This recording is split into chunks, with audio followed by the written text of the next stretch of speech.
Victoria's Secret's model, breast cancer thriver, Christine Handy with Mullet Champion, Proud Flatty, Sears, Flat Out Secrets.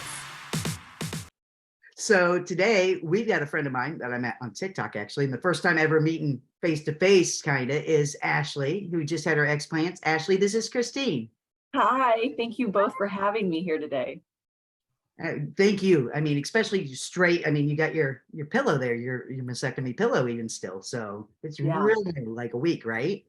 13 days today. Tomorrow will be 2 weeks. So thank you for joining us that soon. Appreciate it. So absolutely. I think it's so important what you two are doing to bring focus to the cause and give voices to the people who are truly being affected. We've all been infected in some way in the journey of the choice to flat, whether we wanted to or not. And it's really important for you to create a platform for all of us to know, oh, we're not alone. Yeah. That's the biggest thing. It's the biggest thing. Now you two, so like my story isn't about explant. You guys have that same story though. Right. Christine. So when did your symptoms start, Ashley? So my awareness was 3 years in, but I think it was within the first year.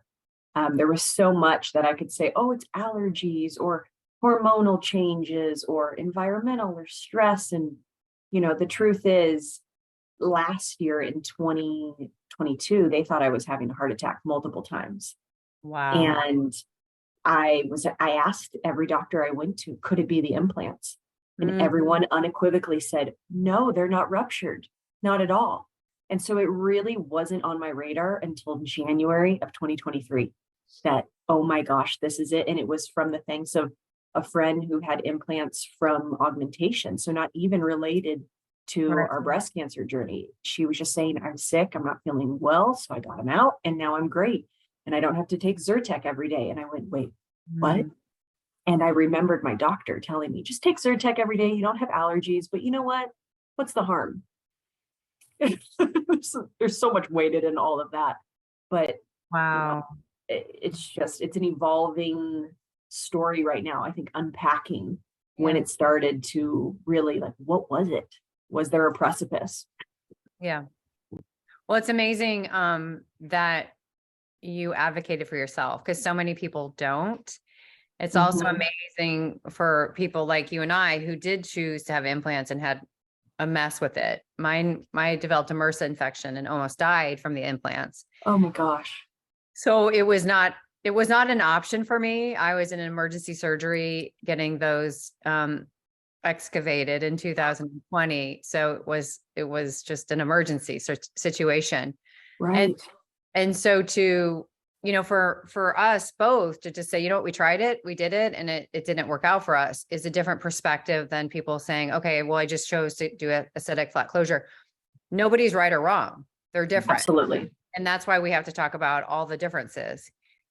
Absolutely. And I think it's so important for that to be pointed out because the truth is I never was even offered flat. It was just, okay, we're going to do a bilateral mastectomy and we'll get you to the plastic surgeon. And they didn't even talk about anything other than implants with me. We weren't talking about DIEP or any of the other reconstruction options. And I'm not going to, you know, browbeat myself and, you know, hindsight's 2020, but frankly speaking, to be 2 weeks basically post-op, I would not wish this on anyone because this is a second mastectomy and Definitely. It's not, you know, the physical, the detox, the emotional, the layers are there. And that was hard enough in 2018, let alone to be doing it again. Yeah, it is a second time. In fact, when I was about to be taken back into the emergency surgery, I had to sign papers that said mastectomy left side. And I said to them, I had breast cancer 7 years ago or 8 years ago. I can't be having a mastectomy. And they said, for insurance reasons, that's what we're labeling it. So it really is for mastectomy. So you've had 4 mastectomies. And Christine, as soon as you said that, like I'm covered. I can't raise my arms to show you, but I'm covered in goosebumps right now. You saying that it's, you know, we've all had the amputation and you know, that even saying that feels so what, but we did, all of us. Yeah, we did. Last night I was sitting at a poker table and she said, you're a survivor. And I said, no, I'm a cancer victim. And she went, I said, I'm a victim of cancer. And she just looked at me. She goes, most people call it a survivor. And I said, yeah, because that's an easier way to say it. I said, that also entails that we're good to go now that we're in remission and we're all fine. And that's not the case. An alcoholic is always going to be an alcoholic, whether they're sober or not. But with cancer, they're like, oh, you're in remission. You're all good. No, this is something we live with for the rest of our lives. So amputation and a victim of cancer are the words that I'm going to start using, because it's more real what it really is, instead of trying to sugarcoat it and powder puff with, oh, it's a mastectomy. No, it's an amputation of a body part. Yeah. And I'm someone who's big on words. I think words have power and the energy behind them. And for me, I said thriver in the whole journey, because I rose to the occasion and it brought out the best of things that I didn't know were there, ready and waiting, right? It was a gift in its own convoluted way. But I do think it's important now to say amputation and to say mastectomy. I use explant to aesthetic flat closure to explain, to use the verbiage more on my social media and sharing this. But the truth is, no one ever once said amputation to me. And it was so validating to the severity of the depths and the challenges from it, because of my own femininity and womanhood and journey in that, and how our society identifies us. Yes. And, the truth is, my hair started falling out in clumps that I can't even begin to describe. And I wasn't on chemo. I didn't have chemo or radiation. And my hair was, it was down in the middle of my back. I chopped it all off. And I said, you know what? If I can chop all my hair off, I can get to the place of going flat and not giving a rat's you know what.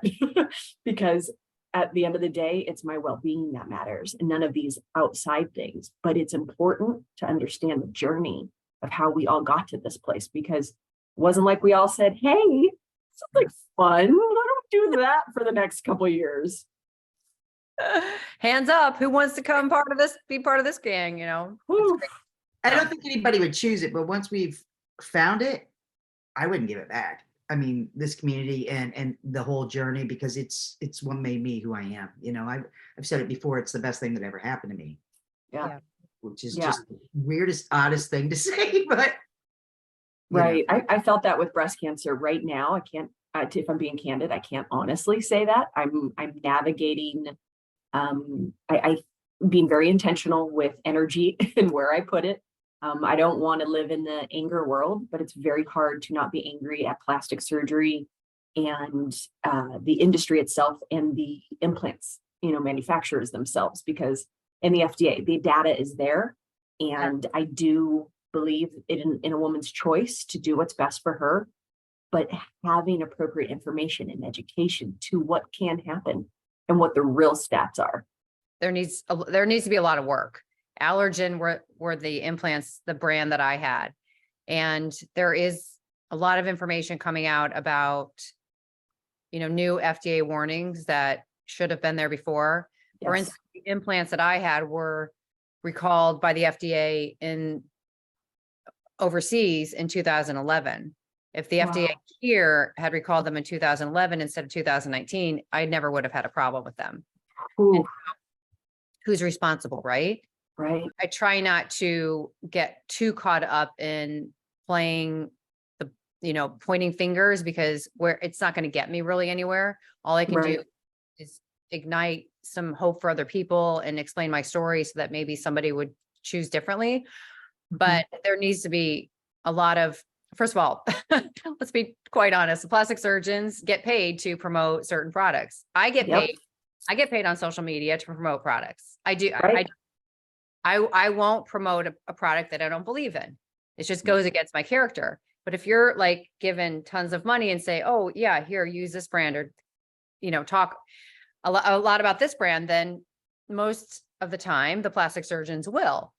So there's an efficacy issue there. And so if you or myself are in a plastic surgeon's office with breast cancer and all this we're facing all of these things at the same time, we're not going to go, wait, is there another, I heard maybe on social media we're just getting flooded with information and not great, it's not a great time for us. So we're going to get their recommendation. So I think some of the plastic surgeons aren't really aware of the aesthetic flat closure. And I think coming as a community and trying to get to plastic surgeons to say, please offer this, Right. learn about this, then I think that's a tool as well. So I think the more ways we can get plastic surgeons involved on our side and not on the financially, big pharma side, then I think we'll all benefit from that. I mean, they can't possibly sleep well at night knowing that that's, they're getting paid to put products in that could possibly hurt people. That doesn't feel very good. I can't imagine that. I think it Yeah. starts kind of at the breast surgeon before the plastic surgeon even though. Both. Mhm. Yeah, both. Right. I mean, In they get oncology. pushed us through so quick and they don't, and that's who you are really in with the most, and the plastic surgeon is just the one that comes in after the fact and does all that stuff. And I think the breast surgeons really are the place to start, with that. But question for both of you, especially with you both being very feminine and presenting very feminine and beautiful. If you would have known, do you think, and we talked about this, Ashley, do you Yeah. think you would have chose differently, especially you with Christine, with the industry you're in? Because I've said, people have told me I'm dating the wrong person, but I had to find out on my own. Mhm. Would it really change your mind to go differently? Or do you think you would still have had to find out on your own? I mean, I think that in hindsight, I probably would have done the deep flap. I wasn't really a candidate at the time because I was so violently ill, and that's a huge surgery. Yeah. And it could be multiple surgeries. And I know a person who recovered from that surgery and it took months. And I was out of commission with 28 rounds of chemo for over 15 months. And so to add that type of surgery on top of it, plus I was going through arm surgeries. I was scheduling my arm surgeries between chemotherapies, between breast surgery. So Oh I my wasn't, gosh. I wasn't a candidate, but possibly if I had had more information on implants, possibly I would have waited. I don't know. We can't go back in time, but maybe I would have thought it through a little bit differently and said, okay, I'm going to wait to rebuild my system and rebuild my immune system and go ahead and do the deep flap. But that's a huge decision. Mhm. If somebody says to you, here, this is an easier option and you're not going to have any issues with it, these implants are fine, why wouldn't I have done that? So we trust in the medical, we trust as patients. We don't have an MD. I don't. And so if we are expected to trust, and that's what we're taught in society, well, then we are trusting. But now I'm thinking we shouldn't trust, and that's not really fair or right. And so it takes a village, like people like us talking about our stories, saying, well, it didn't really work out for me. So heads up, do your homework. So I think it's the patients who've gone through the battles whose responsibility it is to share the stories of war and pain in order to educate people. Because I don't think the people that are supposed to educate us are educating us. And I think that's wrong, but I can sit here and yell and scream all day long about what is wrong, but they're not going to do anything. Nah. So I'd rather be an educator than just sit here and watch it happen. Yeah.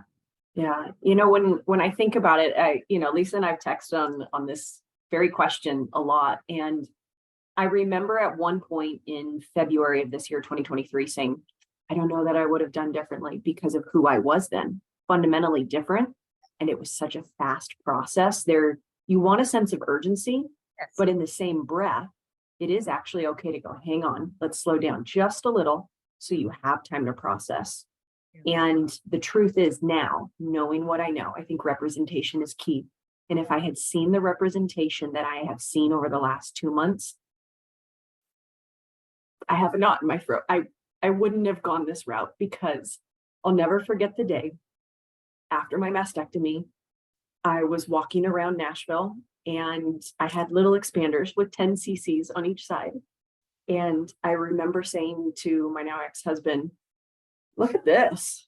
Are you kidding me? And he was like, you need to put on a bra. You can see nips, because I had nipple sparing. And I said, oh, no boobs, no bra. This feels empowering. And I remember that moment. And I said to him, if I wasn't in my vanity, I wouldn't have, I would have chosen to go flat. And that was a partial truth, because I think, one, it's okay. But the truth is, it wasn't until now. I had a doctor tell me, literally look me in the eye, lean forward in this deep emotional capacity and go, you are just as much a woman with or without those breasts. No one said that in 2018 to me. And when I thought about the women and I did my research, I did so much research on implants and never found anything about breast implant illness. I have a friend who is in the medical world, physician's assistant. She looked into the studies. I had a friend who was in Italy who looked up implants because my implants are Motiva and they're part of an FDA study because they've been on the market for 11 years in 68 other countries, but they're not in the US. And they're trying to get approval to bring them here. Wow. And the layers of this for me in unpacking why I chose to do this and the timing and all that. At the end of the day, I never saw any of this information. And the only pictures I could find were of women in the 80s and 70s who, in my opinion, were butchered by surgeons who did not have the expertise. So I had the extremes. And my mom is actually a breast cancer survivor. I don't have the BRCA gene. So I had arrogance that I was never going to have it. And I saw her journey and she, had implants in her reconstruction and she never had anyone ever discuss flat with her. So while I felt like an expert going into the journey, there was still so much I didn't know. And in these last 2 months, well, I guess 3 months now of research and finding, the Flat Out Love and Flatties Unite and NoShirt.org, like all of those sites. Yes, we're NoShirt.org. That all of those sites empowered me in a way to go, oh, I'm okay. I might not see people who look like me or who in, their 30s and going flat, but I was a lot closer. And it was thanks to social media. And so to answer your question in the longest way, information being key, empowerment being, the most important piece in this. Yeah, I would have gone flat. I would have. And I understand this is my journey. And I understand that there's going to be a reason on the other side. And whether it's as simple as this podcast, because someone hears it and goes, oh my gosh, I could be 30, single, without kids and go, look, I'm happy. I feel amazing. And life is just getting started all over again. Yeah. You're fine. You're a vine. I think it's really about the visibility because Christine, her and I met because on TikTok, I came across, my crown is really screwed up today. She was doing her TikTok that she had found, she realized that she finally come to the realization that she had breast implant illness. And she goes, but I've never seen anybody like me at 30 years old. I reached out and I said, oh, honey, there's a lot of yous in my group. Come join us. Yeah. There are 20, 28, 25 is when Natalie was diagnosed and she's at uni and she's flat, Wow. And so there are younger than her. And I was like, you're not, and unfortunately, you're not. You're not alone. Yeah. Fortunately, you're not alone, but unfortunately, I guess. Right. Absolutely. It's both sides. It's an and. Yeah. That's so true. So is. Well, how was it? How was the surgery? Was it? So I, with the help of TikTok and connecting with Lisa, I found Dr. Shahir Khan in Michigan. And I ran through the gamut in Nashville trying to find doctors who could help me. And they either couldn't, wouldn't, or didn't have the expertise. Wow. And so my best friend started a GoFundMe because obviously with breast cancer, right, we're covered. But I couldn't get the support that I needed. And so with amazing gifts from people I know and people I don't know, I went to Dr. Khan in Michigan, and I never thought ever I would travel. And Lisa sent me a text one day and it said, I'm going to, take it out of context, but it was along the lines of dream big. What else is possible? Go for it. And I remember being like, I don't know, like that's really far. But it speaks to both the expertise of finding the best for me, knowing he was top 10 in the nation, knowing that he does not put in implants. I had an ethical change in the process for me that became an important piece in choosing the doctor. And ultimately for me, for the surgery, I'm just going to be frank, it was asked backwards, right? Like I had consultations, I talked to him multiple times. And in this process, it was one of those things that I just had to go with a leap of faith. And getting to be with him and meet his team, it's not about the flashy plastic surgery. It's about getting healthy. And I was very nervous. I stayed in a hotel with a very close friend, and the surgery went perfectly. They thought it was going to be actually 5 to 6 hours because of all of the variables of what I was presenting. And he did it in just under 4. And unfortunately, I did have a vasovagal episode in the hotel where I actually passed out twice. Wait, what after is that? surgery. Vasovagal is when your body goes, in layman's terms, your body goes through extreme stress. Oh, So the stress of surgery, and he thinks that my body instantly started to detox. He goes, most women, it takes a little bit more time. He's like, I think yours started immediately. And I woke up and I was sitting in bed and I called my friend into my room and I was like, I don't feel good. And the next thing I knew is I was waking up against her chest with her and Dr. Khan on the phone. And I had, my vitals were fine. I was stable, so I didn't need to go to the hospital. And he was checking in every 15 minutes. wow. And it was really scary. And it was one of those like, what did I do? But it was Dr. Khan who actually calmed me. And it was him telling me, okay, this is what we're going to do next. He was confident and there was a plan. And I flew home 2 days later. Wow. And it was hell. It was one of the worst days ever. I was motion sickness and uncomfortable. And I would do it all over again with him because I already in texting with Lisa, right, and a few other women who are flat, I look so good and I'm clean in the sense he did the best M block possible. He tested for, anaerobic and aerobic fungal, which was far more than other surgeons were going to do. And because I had nipple sparing, I had to have those removed. And that scar of what he was able to accomplish, no other plastic surgeon that I saw had offered me the option he did. And now I think I have just little smiley faces that are coming in. So it wasn't easy. And, getting home and trying to get settled. I'm not even home. I am at a family friend's house because I live alone. And being, in T-Rex mode, there's so many things right now that are challenging, but it worked. And when I woke up from surgery, my eyes were white that I didn't know they were. And I've had no allergy symptoms. I have not used Zyrtec since the night before surgery. I have had no chest pains. I do not have knee pain anymore. I have not had any additional swelling. I do not have back spasming. My hair is still coming out, but it's not as much. My heart rate still fluctuates, but you can see the spikes are getting shorter. And to be able to talk to you in this capacity and not go, I can do it. And I've got a binder that is tight as a, what, it is on here very tight. But my symptoms, 90% are already gone. That's amazing. Wow. Yeah. Okay, I can lift my arm and I got the And Lisa's support of saying we have a community here, we have an army, and connecting to other women, thanks to Lisa, it made the difference for me. I never, ever, ever would have thought I would have gone to Michigan. That's great. But it was worth it for me. It was the best option, and I'm so grateful for all of the support that people I don't even know have offered. Lisa, you should have that doctor on your podcast. You mean our podcast?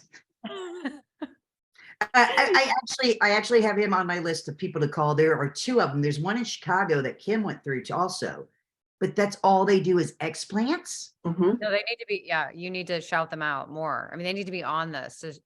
Well, I want them a link on the website too when we get the website finalized. But yeah, I mean, they absolutely, when they're doing only explants as their practice. Yeah. What's that say? There's another woman doctor. I found her through TikTok. I think she's actually in Michigan as well. She got implants herself. She's a plastic surgeon. And then she got sick. She changed her practice because of her own experience, and no longer, she still offers cosmetic options within plastic surgery, but she does not in any capacity do implants. She only explants.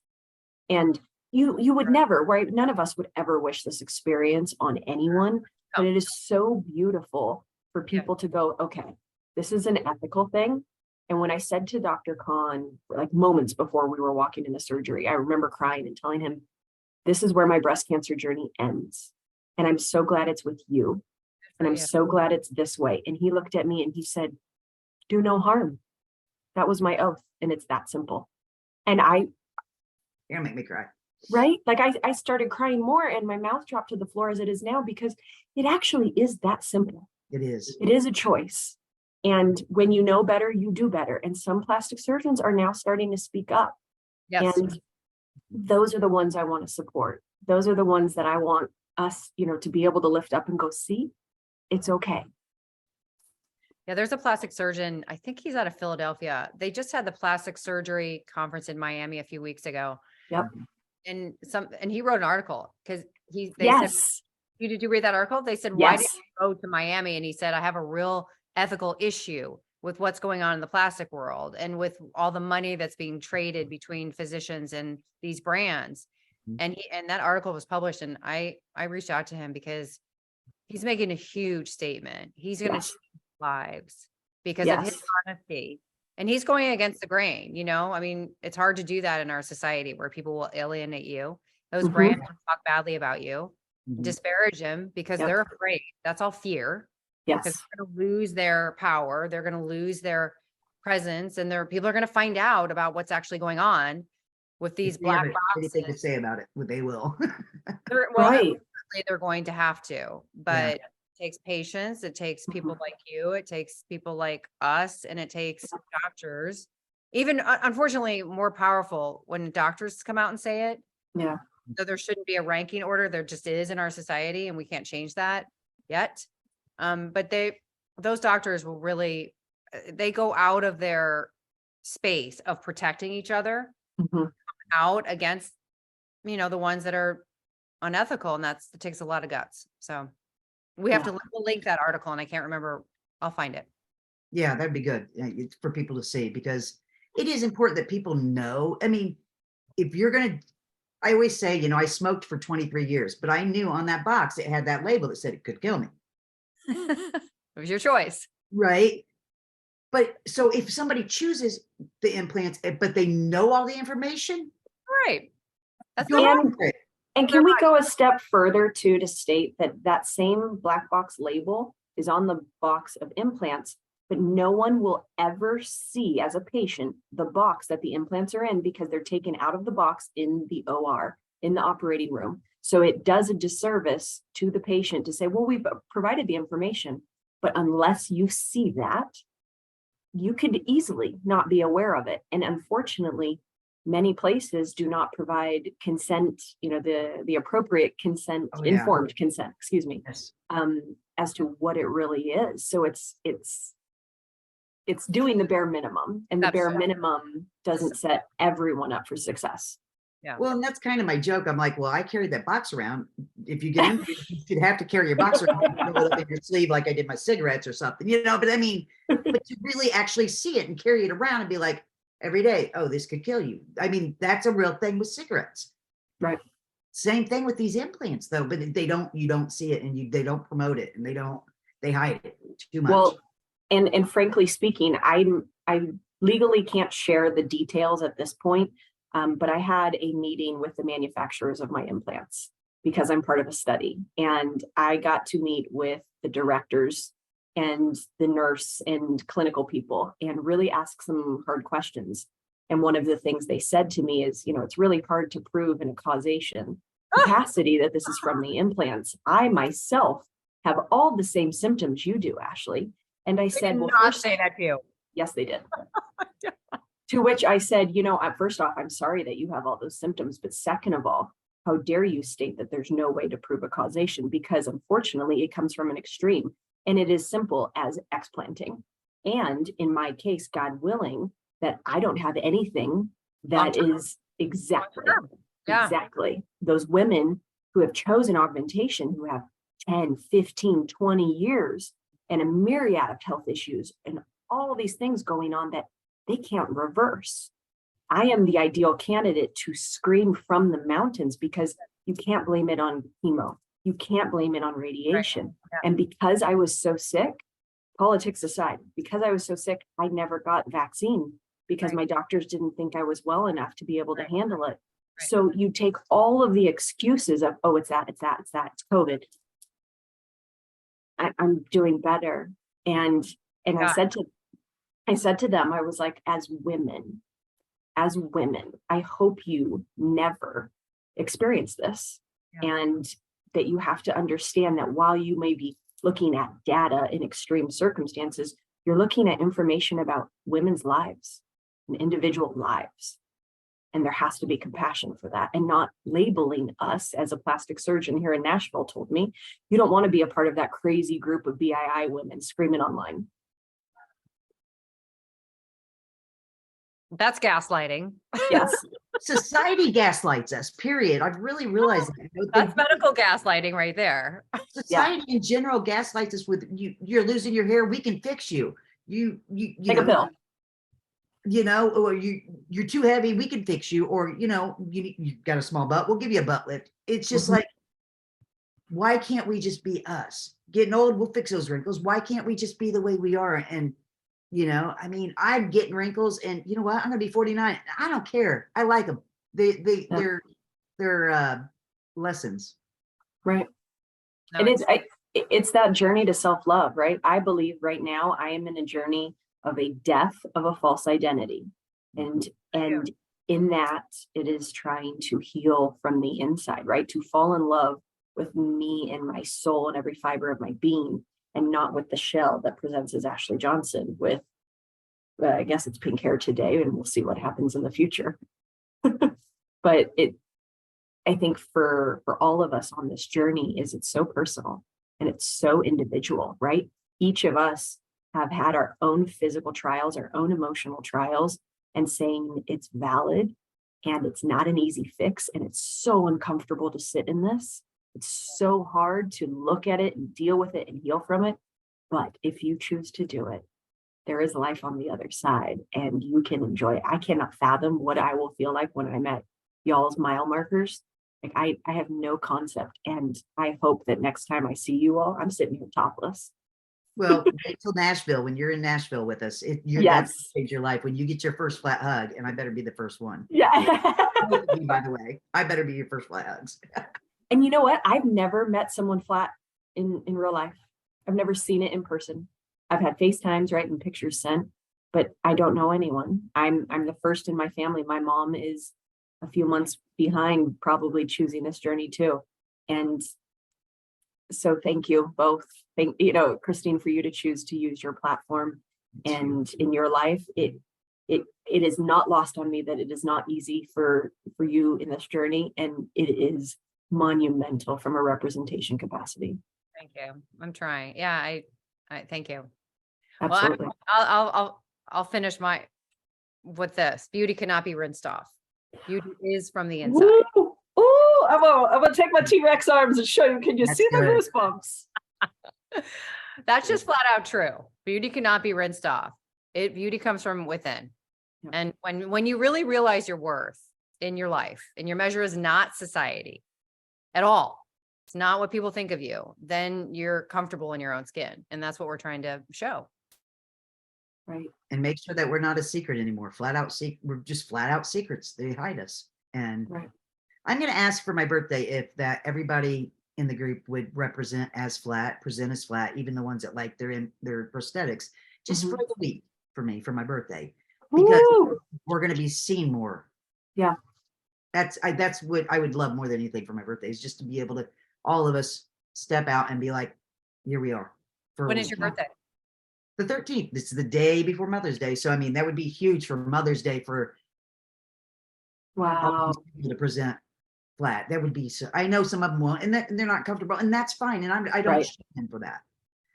But maybe if one or two more did, and maybe it might change somebody, because I guarantee you have people right by you, Ashley, that are flat. I know 20 people that are flat, and 8 of them I've known for over 20 years. Yeah. So. Well, I will, for your birthday, I will be out in my binder for you. Thank you. Thank you for coming on, Ashley. Really appreciate it, especially with all that you have going on. And Christine, Of course, you look gorgeous as always, and I appreciate you so much and everything that you're doing. Of course, it takes a Mhm. village. It takes a community. It We're all does. standing with each other, for each other. Thank you guys both. Absolutely. Thank you for having me. Thank you for creating this platform. Thank you for using your Awesome. voices and wherever in the world you both end up. And thank you for inviting me at this point in the journey. This is a good mile marker to kind of be able to look back on and see, what has changed since then. And thank you for sharing. It's My awesome. pleasure. Bravery Thank is you, guys. amazing. Okay, bye guys. Bye everybody. Flat Out Secrets with Christine Handy and Sears.